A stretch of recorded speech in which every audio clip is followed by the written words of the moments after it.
quail, rabbit, duck, shark, what not guys. Hello, welcome back to my channel. ನಾನು ನಿಮ್ಮ ಯಶ್ವಂತ್. ಇವತ್ತು ನಾವು ಬಂದಿರೋದೆ absolute barbecue which is located in BTM second stage. ಇವ್ರ menu ಹೇಳೋಕ್ಕಾಗಲ್ಲ ಅಂತ ಸಪ್ರೇಟಾಗಿ ಅಟ್ಯಾಚೇ ಮಾಡಿಬಿಟ್ಟಿದ್ದೀನಿ. ಇವರು ಎಕ್ಸಾಟಿಕ್ ಐಟಮ್ಸ್ ಅಂತೂ ನೆಕ್ಸ್ಟ್ ಲೆವೆಲ್, ಆಲ್ಮೋಸ್ಟ್ 7 ವೆರೈಟೀಸ್ ಇದೆ. ಅದರಲ್ಲೂ ಈ ತವದಲ್ಲಿ ಹಾಕಿ ಫ್ರೈ ಮಾಡಿ ಕೊಡ್ತಾರೆ.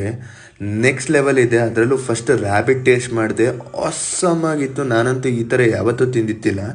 ನೆಕ್ಸ್ಟ್ ಇವ್ರದ್ದು ಅಕ್ಟೋಪಸ್ ಅಂತೂ ಮೈಂಡ್ ಬ್ಲೋಯಿಂಗ್. ಈಗಲೇ ಬಾಯಲ್ಲಿ ನೀರು ಬರ್ತಾರೆ. ಇಲ್ಲಿಗೆ ಮುಗಿಸ್ತಾರೆ ಅಂತಂದರೆ ಈಗ ಅವ್ರದ್ದು ಬಫೆಟ್ ಸ್ಟಾರ್ಟ್ ಆಗೋದೇ. ಈಗ ಬಫೆಟಲ್ಲಿ ಒಂದೊಂದು ಐಟಮ್ ನೀವು ಜಸ್ಟ್ ಟೇಸ್ಟ್ ಮಾಡ್ತೀರಾ ಅಂದ್ರೇ ನಿಮಗೆ ಆಗಲ್ಲ, ಅಷ್ಟು ಐಟಮ್ಸ್ ಇದೆ. ಇನ್ನು ಸ್ಯಾಲೆಡ್ಸ್ ಅಂತೂ ಕೇಳೋದೇ ಬೇಡ. ಆಲ್ಮೋಸ್ಟ್ 10 ವೆರೈಟೀಸ್ ಆಫ್ ಸ್ಯಾಲೆಡ್ಸ್ ಇದೆ. Golgappa, panipuri, what not. ಇಲ್ಲಿಗೆ ಮುಗಿಸ್ತಾರೆ ಅಂತ ನೋಡಿದ್ರೆ ಇನ್ನೂ ಬಿರಿಯಾನಿ ಇದೆ.